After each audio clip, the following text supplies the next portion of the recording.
எம்மா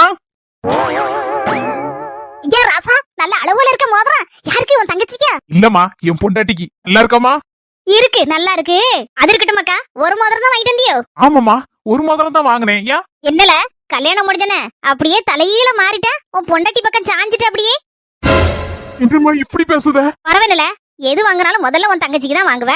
இப்போ சரி, உன் பொண்டாட்டி வந்துட்டா, அவளுக்கு வாங்கி கொடுத்தனா அதே மாதிரி உன் தங்கச்சிக்கு வாங்கி கொடுக்கணும்ல. அது என்ன, உன் பொண்டாட்டிக்கு மட்டும் வாங்கி கொடுக்கல?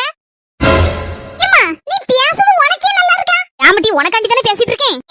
நேத்து என் புருஷன் எனக்கு ஒரு சேலை, என் நாத்தனாருக்கு ஒரு சேலை எடுத்து தரேன்னு வந்து சொன்னேன். அந்த நீ என்ன சொன்ன? என்னடி, உனக்கு மட்டும் எடுத்து கொடுத்தா காணாதக்கும், அவர் தொங்கச்சிக்காரிக்கு இன்னுமா சேலை எடுத்து கொடுத்துட்டு நடக்காரு? மனுஷன் அவரு அப்படி என்ன நார கிழிச்ச அவரே. அப்போ எனக்கு ஒரு நியாயம், அன்னிக்கு ஒரு நியாயம். மாமா இன்னும் மன்னிச்சிருமக்கா, புத்தி இல்லாம பேசிவிட்டேன். அண்ணியை கூப்பிட்டு கொடுனே. சின்ன பொண்ணு, உனக்கு